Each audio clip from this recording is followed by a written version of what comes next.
Hello everyone, welcome to another tutorial.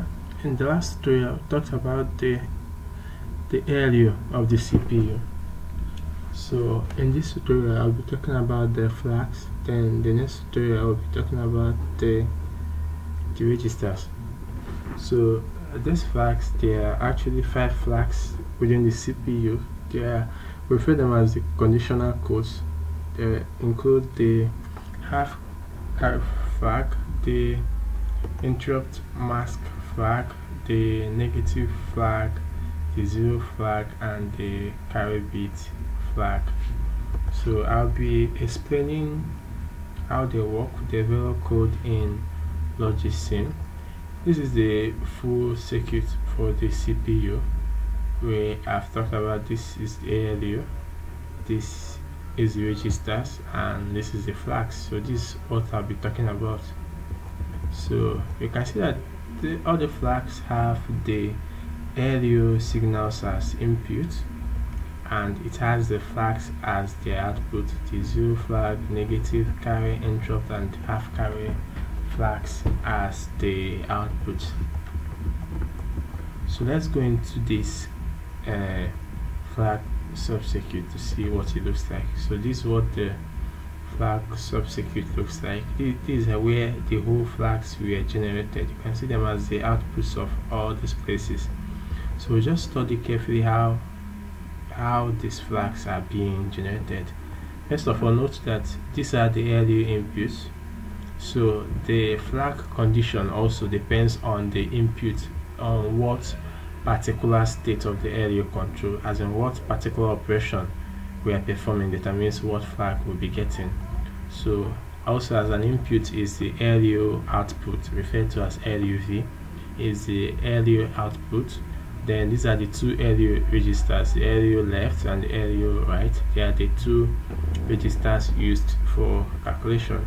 So first, let's talk about this, the zero flag, how it's being generated.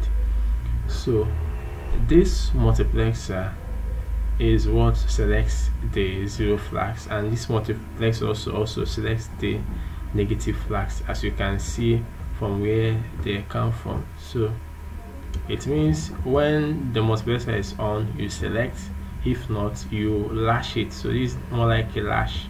You lash the outputs, the different outputs.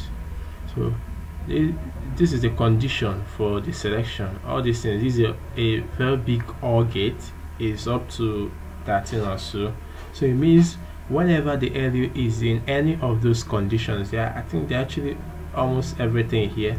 So whenever the ALU is in the add condition, add carry, subtract condition, subtract carry. So whenever the ALU is performing any of these operations, and or XOR, that's when you are able to select the zero or negative flag. If not, lash the initial output of the flag. So let's talk about this particular part of it. So let's watch carefully. It's raining here, and I think it will be a bit noisy, but I'll continue. So this is a comparator here. So it compares and gives an output. So let's see what it compares. So this is it. So you can see it compares the ALU output, that is the value on the ALU, with 0. So it checks if the value of the ALU is 0, if is equal to 0, turn on the 0 flag. It means that the ALU output was equal to 0. So, and another thing you realize is that the ALU output is actually 9 bits, whereas the ALU input, that is the ALU left and the ALU right, are actually 8 bits.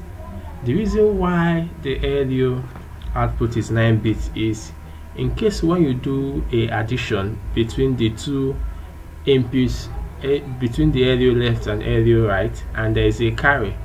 So that carry is usually stored on the 8th bit of the ALU output. So that's why the ALU output is 1 bit higher than the ALU input. So that in case there's a carry bit, it can be stored in the MSB of the ALU output. So now for this calculation, watch here, this is a splitter. This splitter compares only the first 8 bits of the area output. The first 8 bits, that is from 7 down to 0. So the last one, which is the 8 bit, is only used for carry. Is only used for carry. That is the MSB is used for carry. So that is what was compared here, not the full area output from 7 down to 0. That is the first 8 bit, sorry, the last 8 bit. So for the negative flag, it takes the bit 7 of the area output. That's what the negative flag does. You know, this is a signed calculation. That is in the sense that the MSB, if it's 1, is a negative value, if it's 0, is a positive value. So they are assigned integers per se. So for the negative flag, it checks if the 7th bit, that's more like the MSB, is 1. If it's 1, the negative flag is on, else it is off. Then again, also we have the carry flag, which is this one. So it has its own condition. Now it has 4 multiplexers, these 4 multiplexers, and these are the conditions for them. This first one, it has to satisfy all this or. So either any of those conditions, they're actually on the code. You can check them there to know what and what needs to be satisfied. Or this one means any of these conditions the LU needs to be performing any of those operations for you to get a carry flag. Else you need to lash this is where the flag was lashed here. It was lashed here. That is at the last multiplexer, else you lash it. So for the first one, when it's checking for this particular place, it checks once that multiplexer is turned on, then it's going to take the bit 8. Okay, let me zoom it in so you see what I was talking about. It takes like the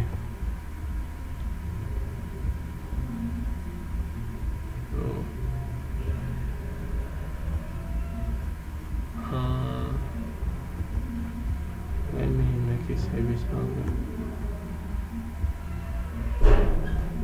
I'll not do it this way, it won't enter. So for the carry flag, as I was saying, you can see here it takes the 8th bit of the area output, that is the MSB, the highest bit, which is this extra one here. Now this is bit 7 down to 0 of the area output here. Now this is the carry bit, the bit 8.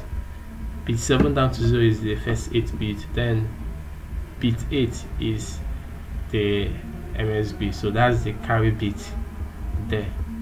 So that is the first thing it takes, the first condition to get your carry bit. Then if it's 1, the carry bit turns on, else is equal to 0. Then again, this one, sorry, let me get it up a little bit. I think it's okay this way. Then this one checks for test for negativity or positivity. This is the test bit. So here it's checking test for 0. If it's equal to 0, if P7 down to 0 is equal to 0, the carry bit turns on. That signal, this particular signal, means test for 0. Then okay, let me highlight them actually. Then this next one is set carry bit. This particular LU sec means set carry bit. So whenever the LU is performing that function, it sets it to 0 to 1. Sorry, it sets the carry bit to 1. Then the last one is clear carry bit. Clear carry bit. Clear the carry bit, which is this one. At this stage, it sets the carry bit back to 0. then else lash it. Now this is the lash I was talking about, else lashes it. So that's how the carry bit is being generated. Then the interrupt max bit, so it's just very simple. You have two signals for it. You see these two signals that says the multiplexer. One is set interrupt, the other one is clear the interrupt. So if it's in set interrupt, you set it to 1. If it's in clear interrupt, you set it back to 0. So depending on what operation is performing, else lash the output. Then the last but not the least, the half carry bit, which you use doing carry operation, add and subtract operation. So this made checked actually for the add condition. So you can see these two signals. This first one is LU add, and this one is add with carry. So depending on which one is on, it will just add the LU right and LU left here. Then if there is a carry out, you know, in logic sim this is a carry out. If there's a carry out, it takes it here. Then if it's 1, the half carry flag is 1, else is 0. Then again, that half carry flag is now fed here also, because this one means add with carry. It adds the carry back, then takes the output out also. So this is basically how all the flags are being generated. Then in another tutorial, I will discuss the registers. That is like the major parts of the whole everything we've been talking about is the main system, the registers. So we'll be discussing that on our next tutorial. Please go to the site to get the Verilog code, get the explanation, the written explanation also, and subscribe to my channel. Thank you.